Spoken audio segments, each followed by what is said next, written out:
Sesaat lagi The Power of Soul Aku Bisa Sembuh bersama Ustadz Sony Sutrisna dipersembahkan oleh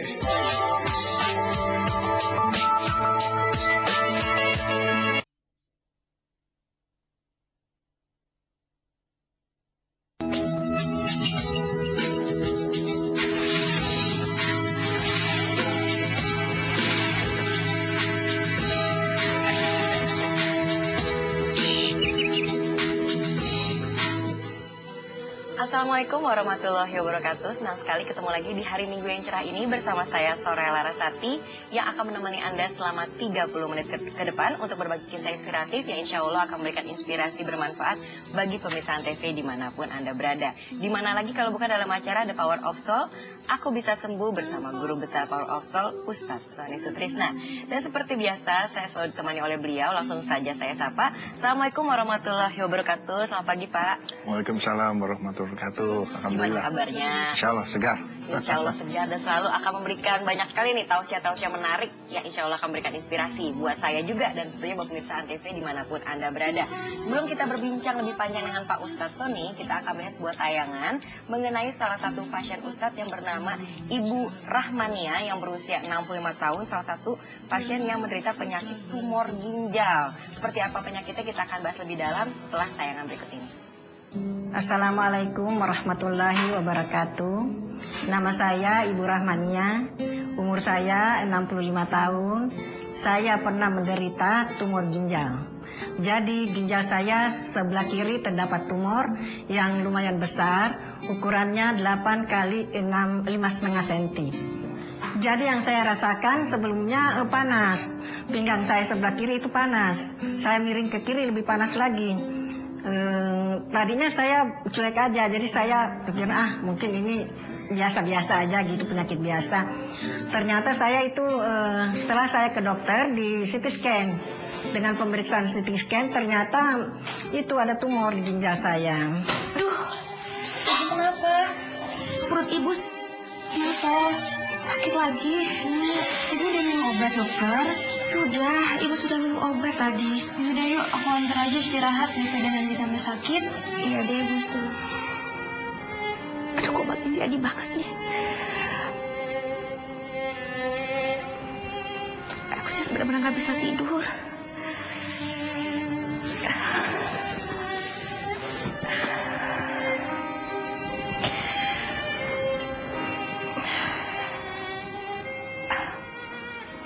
Ya, benar-benar gak kuat kalau kayak gini. Oleh dokter disarankan untuk dioperasi, tumor tersebut harus dibuang, diangkat. Tapi saya tidak berani, saya takut efeknya. Kira-kira 2 minggu kemudian, salah satu anak saya melihat dari salah satu media, saya tertarik dengan pengobatan tersebut. Gimana ya Mas? Nah kebetulan Bu, tadi kan saya baru beli majalah. Di sini ada informasi mengenai pengobatan terapi kolbu Power of Soul Ustadz Sony Sutrisna. Ini Bu, lihat dulu aja Bu informasinya. Ya Bu, saya lihat. Kalau menurut Ibu gimana Bu? Sepertinya bagus Bu pengobatannya. Iya, Ibu lihat sepertinya bagus. Dan Ibu mau berobat ke sini. Kira-kira kamu kapan ada waktu untuk antar Ibu? Sekarang juga siap Bu. Aku antarkan Ibu ke tempatnya. Ya sudah, ayo. Hai. Bapak Sony Sutrisna dengan Asmaul Husna, dengan kekuatan doa. Saya sangat tertarik karena tidak pakai pijit-pijit, tidak pakai obat, hanya dengan kekuatan doa.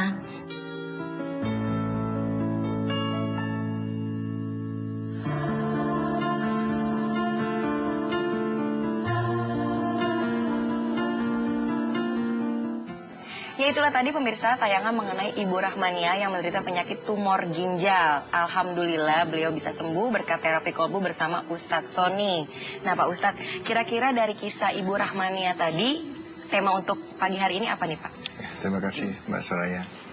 Assalamualaikum warahmatullahi wabarakatuh. Para pemirsa TV yang dimuliakan oleh Allah dan berbahagia. Para pemirsa, barusan kita tadi saksikan bersama bagaimana perjuangan dari Ibu Rahmania, di mana beliau menghadapi suatu cobaan yang luar biasa berat menurut ukuran manusia. Sebab beliau divonis oleh dokter atau dunia medis bahwa beliau menderita penyakit tumor di ginjal. Nah, memang penyakit ini rada langka. Tumor ada di ginjal ini rada langka. Sampai beliau melakukan ikhtiar ke sana kemari, bahkan beliau rencananya mau melakukan operasi di Singapura. Namun karena Allah berkata kun, berkehendak lain, maka Ibu Rahmania menemukan kesembuhan. Dan ini semua akibat daripada kehendak Allah. Karena itu para pemirsa, pada pagi hari ini kita akan coba mengangkat tema kita, yaitu dosa. Saya pikir tema dosa ini sangat menarik untuk kita jadikan sebagai obrolan kita. Mengingat karena hampir semua kita yang namanya bangsa manusia, pasti kita akan terkena dosa. Menarik sekali bahasan kita pada pagi hari ini. Kita akan bahas nanti lebih lanjut. Tapi sebelumnya, bagi pemirsa Antv yang mungkin belum mengetahui sosok Ustadz Sony Sutrisna, Anda bisa membaca buku yang ditulis langsung oleh beliau, yaitu buku yang berjudul Power of Soul, Seorang Penyembuh, sesuai dengan judul acara kita pada pagi hari ini. Dan juga buku tentang sholat untuk memperbesar periuk rezeki, yang bisa Anda dapatkan di toko-toko buku besar dimanapun Anda berada. Nah, kita juga akan berbincang nih dengan pemirsa Antv yang mungkin akan berkonsultasi langsung melalui line telepon kami dengan Pak Ustadz Sony. Silakan kita tunggu telepon Anda di line telepon kami di 021561015555 extension 1892. Kita akan segera kembali saat lagi, karena nanti juga akan ada kesaksian dari pasien Ustadz yang langsung datang ke studio, dan juga akan ada tausiah on road dari Ustadz Sony. Saat lagi tetap di The Power of Soul, aku bisa sembuh bersama Guru Besar Power of Soul, Ustadz Sony Sutrisna.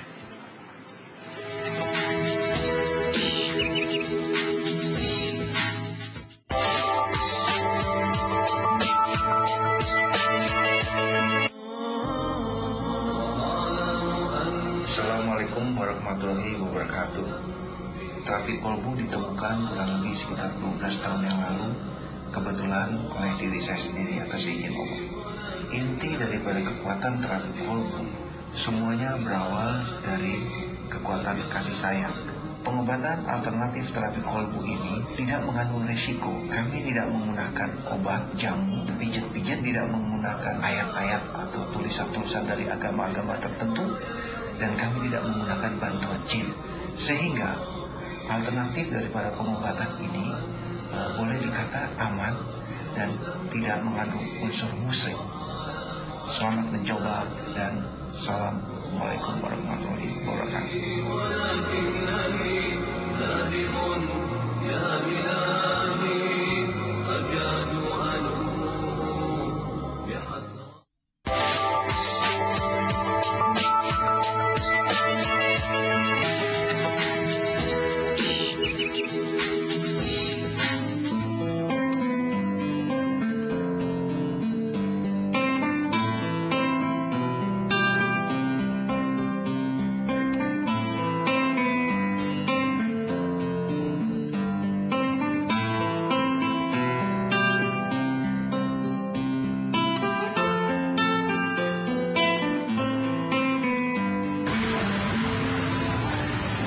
Mas, tunggu. Ya. Bukannya tadi Mas nitip sendal? Enggak. Kenapa ngambil sepatu? Ini sepatu saya, Pak. Yakin? Ini saya bawa sepatu emang. Ya tapi saya yakin Mas bawa sendal. Bener, Pak. Ini punya saya, Pak. Kenapa nih ribut-ribut? Ada Pak apa? Ustadz, Pak Ustadz, ini tadi saya lihat Bapak ini nitip sendal, tetapi dia ngambil sepatu. Oh gitu. Tapi ini emang punya saya, Pak. Oh iya. Yaudah sekarang gini, kamu yakin bahwa ini punyamu? Iya, Pak. Yakin, Pak, ini emang punya saya, Pak. Iya, Pak. Oke. Kita ngobrol aja dulu ya. Kita ngobrol sana ya. Kenapa? Kamu kenapa? Ini tadi markotnya bilang ini bukan sepatu saya, Pak Ustadz. Padahal ini emang sepatu saya. Saya bawa dari rumah dari kota. Tadi soalnya saya lihat mata kepala saya sendiri, Pak Ustadz. Dia tuh menitipkan sendal. Setelah itu dia sholat, dia ngambil sepatu. Dia bersikeras bahwa dia menitipkan sepatu, tapi saya melihat sendal, Pak Ustadz. Kita ini kan orang beragama. Yang namanya orang beragama itu ada patokan antara dosa dan pahala. Yang namanya dosa itu kalau kita melakukan perbuatan yang bisa merugikan diri kita maupun orang lain, itu dosa. Kalau kita melakukan perbuatan yang bermanfaat bagi diri kita maupun lain, itu namanya pahala.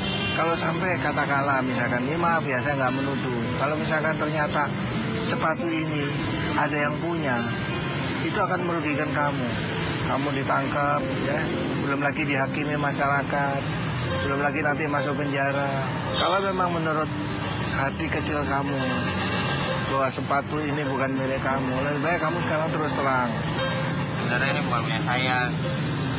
Saya niatnya mau menjual sepatu ini buat kebutuhan orang di rumah, Pak Ustadz. Adik saya belum makan. Karena niat kamu tadi kan baik, kamu menolong saudara kamu supaya bisa makan, ya kan? Nah sekarang ke depan kamu jangan melakukan lagi, ya nggak? Kalau emang kamu butuh kerja, kan ada kerjaan banyak. Ini saya kebetulan ada sedikit rezeki ya. Ini buat kamu. Ya. Nah ini kamu pakai buat nolong adikmu tadi, ya? Gimana? Bisa dimaafin? Ya saya maafin Pak Ustadz. Ya udah, ini sepatunya kembaliin. Ya, Sepatunya kembaliin terus kamu kesini lagi. Ya. Kamu balikin ke sana, saya tunggu di sini. Balikin. Masih dalam acara The Power of Soul, aku bisa sembuh bersama Guru Besar Power of Soul Ustadz Sony Sutrisna. Seperti yang tadi saya sudah janjikan, kita kedatangan narasumber, salah satu pasien Ustadz yang sudah berhasil sembuh berkat terapi kolbu. Langsung saja saya sapa. Assalamualaikum Bu.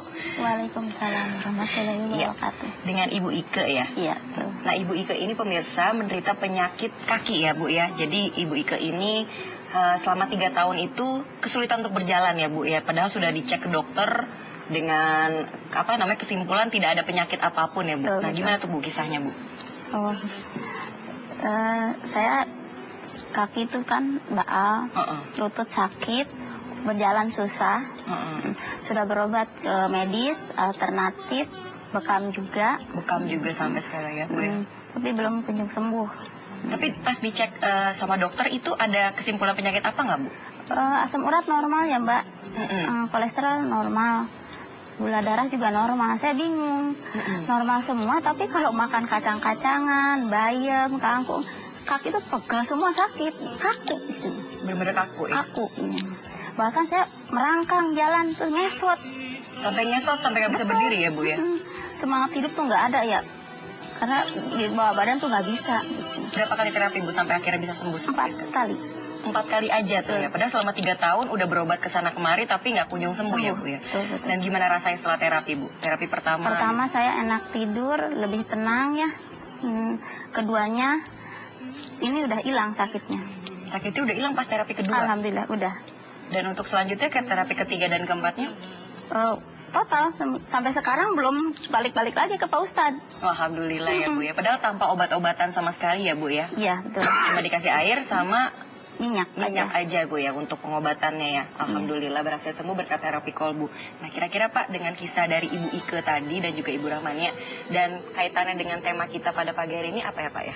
Ya terima kasih Mbak Soraya. Para pemirsa TV yang berbahagia, kalau kita saksikan barusan bagaimana penjelasan dari Ibu Ike dan juga bagaimana penjelasan dari Ibu Rahmaniar, terlihat bahwa penyakit ini bukan main-main. Cobaan yang sangat luar biasa dan sangat tidak nyaman. Bayangkan saja selama 3 tahun berjalan kaki aja susah. Demikian juga Ibu Rahmaniar, kalau kita perhatikan bagaimana tidak berat kalau kita divonis kita menderita tumor, ya. Apalagi ini tumor jenis yang sangat langka, berada di ginjal lagi. Pasti sangat mengerikan. Namun kalau kita melihat dari kisah-kisah yang beliau kisahkan kepada kita tadi, terlihat bagaimana sebuah kegigihan. Beliau-beliau ini menghadapi cobaan, tapi beliau-beliau ini adalah manusia-manusia pejuang yang tidak gampang menyerah. Terus berusaha, dan akhirnya diijabah oleh Allah. Sehingga beliau-beliau ini akhirnya menemukan yang beliau-beliau idamkan, yaitu sebuah kesehatan. Para pemirsa, pada pagi hari ini kita akan coba mengangkat tema kita, yaitu dosa. Apa kaitan dosa ini dengan kisah-kisah dari beliau-beliau ini? Kalau kita melihat tentang dosa, maka semua umat beragama pasti ngeri untuk berbicara dosa. Dan semua tidak mau berbuat dosa. Sebab dosa itu akan diganjar dengan neraka jahanam. Para pemirsa TV yang berbahagia, setelah saya coba melakukan pengamatan, ternyata dosa ini memiliki garis benang merah yang sangat jelas. Jadi kalau kita amati dosa, kriteria dari dosa, ternyata mereka memiliki kesamaan benang merahnya, yaitu adalah sebuah perbuatan yang dapat merugikan diri kita maupun orang lain, itu dosa. Jadi semua perbuatan yang merugikan diri kita maupun orang lain itulah dosa. Saya ambil contoh misalkan kita iri dengan seseorang misalkan, itu dosa. Kenapa? Karena iri itu akan membuat diri kita menjadi stres. Kalau kita stres, otomatis kita akan dekat dengan penyakit. Nah, artinya apa? Iri merugikan diri kita. Ya, belum lagi dengan iri itu akhirnya kita membatasi pergaulan kita dengan orang yang kita iriin. Akhirnya pergaulan tersebut kita batasi. Sehingga dengan kita mengetahui kriteria ini, ternyata ke depan kita lebih bisa mawas diri. Kalau kita menemukan sesuatu ini termasuk golongan dosa apa tidak, kita langsung tahu. Dengan kita mengetahui benang merah tadi. Jadi tidak perlu, wah ntar dulu deh, saya belum tahu, belum jelas ini apakah dosa apa tidak. Telepon dulu ustadz, atau telepon dulu kiai, atau buka dulu Al-Quran, repot. Padahal pada saat itu kita harus memutuskan apakah kita mau ngambil tindakan ini apa tidak. Maka gampang saja kita balikin lagi kepada benang merah tadi. Segala macam bentuk perbuatan yang dapat merugikan diri kita ataupun orang lain itu dosa. Jadi kalau misalkan itu tidak memenuhi kriteria itu, menurut saya sah-sah saja untuk kita jalankan. Nah, para pemirsa TV, ternyata lawan kata daripada dosa ini adalah pahala. Nah, ini menjadi idola kita bersama, idola umat Islam, idola umat beragama. Semua umat beragama pasti ingin mengumpulkan pahala sebanyak-banyaknya.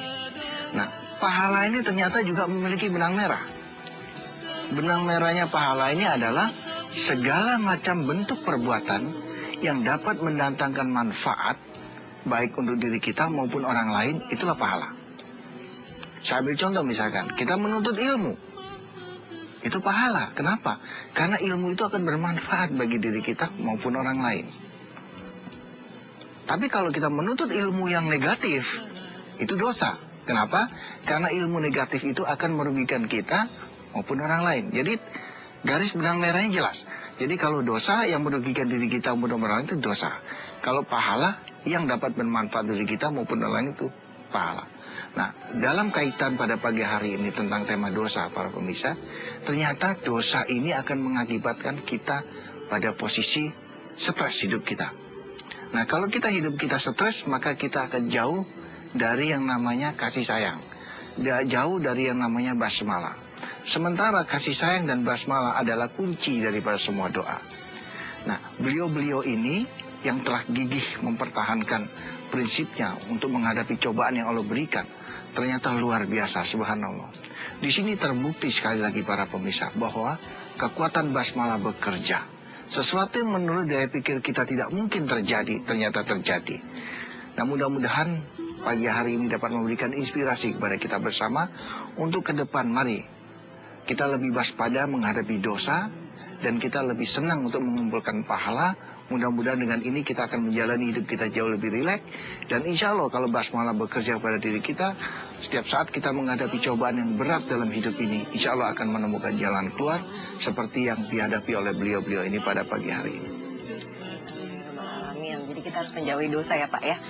Caranya gampang dengan menjauhi hal-hal yang bisa merugikan orang lain maupun merugikan diri sendiri.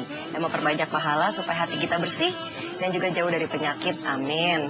Dan bagi Anda yang mungkin bisa terinspirasi nih dengan kisah dari Ibu Ike ataupun Ibu Rahmania, Anda yang punya penyakit juga bisa berikhtiar langsung ke klinik terapi kolbu. Insya Allah semoga bisa sembuh juga ya seperti kisah dari Ibu Ike ini, yaitu terapi tanpa menggunakan obat, jamu, suntik, herbal, pijit, atau tulisan-tulisan dan ayat-ayat agama tertentu, dan jauh dari unsur musyrik. Anda bisa langsung datang ke kliniknya di Jalan Tuan Kayu Raya nomor 24 Jakarta Timur. Teleponnya di 021 858 2029 atau 858-2030. Anda juga bisa lihat di websitenya di www.powerofsoulindonesia.com. Dan kita juga masih mengundang untuk pemirsa TV yang ingin berkonsultasi langsung dengan Pak Ustadz Sony di line telepon kami di 021-561-01-555 extension 1892. Kita tunggu telepon dari Anda. Jangan kemana-mana, tetap di The Power of Soul. Aku bisa sembuh bersama Guru Besar Power of Soul, Ustadz Sony Sutrisna.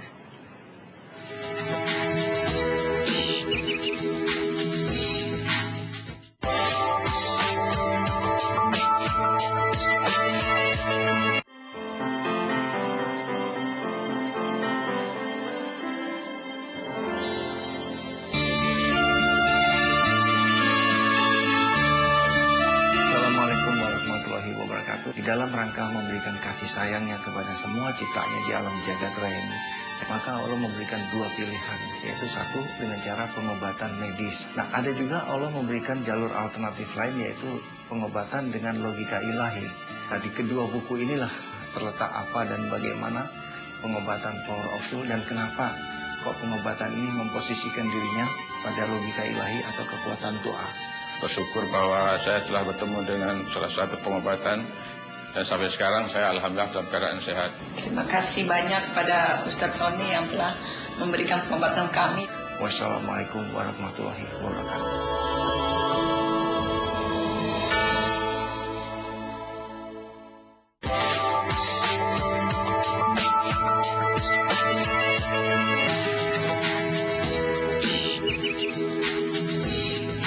Assalamualaikum warahmatullahi wabarakatuh. Nama saya Vera Oktaviani, saya umur 24 tahun. Penyakit saya sinusitis sama mah. Saya udah berobat ke dokter sampai 4 kali tuh nggak sembuh ya, udah minum obat. Sampai akhirnya dokter nyuruh ronsen bagian sini saya ya. Pas di ronsen tuh positif sinusitis, harus sudah dioperasi gitu. Aku nggak mau. Gejalanya aku sakit kepala sini, sakit banget, nyeri sampai nggak tahan gitu. Ya sekarang alhamdulillah sih udah sembuh total ya. Pas dari dokter tuh aku nonton TV, langsung catat alamat, langsung datang ke sini ajak suami. Prosesnya ya diterapi pakai minyak sama minum air, itu aja sih, sama dikasih sabun. 4 kali terapi, alhamdulillah aku sembuh total. Pas di ronsen ulang ke dokter udah nggak ada sama sekali. Masih dalam acara The Power of Soul, aku bisa sembuh bersama guru besar Power of Soul Ustadz Sony Sutrisna. Tadi kita sudah lihat kesaksian dari para pasien Ustadz yang sudah berhasil sembuh berkat terapi kolbu, pemirsa ya. Dan tadi juga kita berbincang dengan Ibu Ike, dan juga tadi sudah ada tayangan dari Ibu Rahmania mengenai kesaksian mereka berhasil sembuh berkat terapi kolbu. Dan kita juga masih mengundang pemirsa Antv di rumah yang ingin berkonsultasi langsung dengan Pak Ustadz Sony melalui line telepon kami. Dan sepertinya sudah ada yang menunggu di line telepon kami. Langsung saja saya sapa. Assalamualaikum warahmatullahi wabarakatuh. Assalamualaikum warahmatullahi wabarakatuh. Selamat pagi.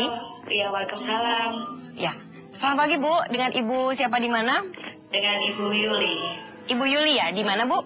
Di Jakarta. Oh ya, silakan Bu Yuli. Iya, ini selamat pagi Pak Ustadz Sony. Iya, waalaikumsalam warahmatullahi wabarakatuh Ibu Yuli. Selamat pagi. Silakan Bu. Iya Pak Ustadz, ini saya punya kendala nih di telapak tangan sama kaki, suka berkeringat. Itu berlebihan ya Pak. Terus udah ke dokter, kata dokter sih nggak ada penyakit yang bermasalah. Tapi kan takutnya itu ngaruh di jantung atau paru-paru gitu. Terus pernah ke konsultasi juga, itu operasi bisa. Tapi biayanya tuh harus punya budget 100 juta, soalnya di luar negeri gitu. Kalau pribadi saya, uang segitu amat besar ya Pak gitu. Mungkin di konsultasi kolbu ini bisa memecahkan masalah saya ini gitu. Oke, tapi sebelumnya sudah melakukan pengobatan Bu? Cuman konsultasi aja? Oh belum ya Bu ya? Oke, kalau begitu. Tapi mengganggu aktivitas nggak Bu dengan? Iya, mengganggu sekali, terutama kalau lagi tegang ya, lagi panik gitu. Apalagi kalau mau berjabat tangan gitu, itu risih banget. Oh risih banget ya? Kalau begitu terima kasih ya Bu. Baik. Ya, selamat pagi. Pagi. Iya, Assalamualaikum warahmatullahi wabarakatuh Ibu, selamat pagi. Jadi saya tadi coba lakukan deteksi sedikit ya.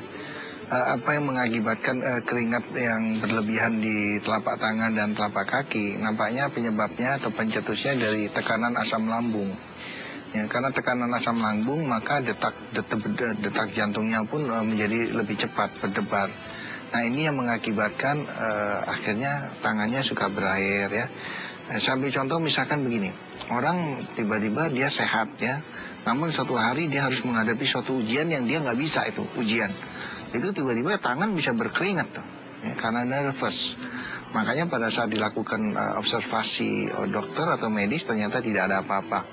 Nah kebetulan karena tema kita pada hari ini ada tentang dosa, saya ingin coba menulis sedikit di papan tulis tentang tema kita, yaitu kaitannya dengan penyakit ibu tadi. Para pemirsa Antv yang berbahagia, kalau kita berbicara tentang dosa,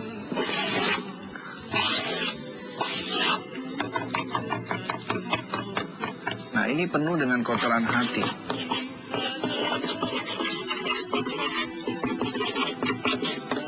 Di sini ada iri, ada dengki, macam-macam di sini. Nah ini biasanya dia akan sering melakukan perbuatan-perbuatan dosa. Jadi setan memainkan strateginya agar manusia masuk di dalam kelompok dosa ini. Dia main di sini. Kita harus ngerti strateginya setan.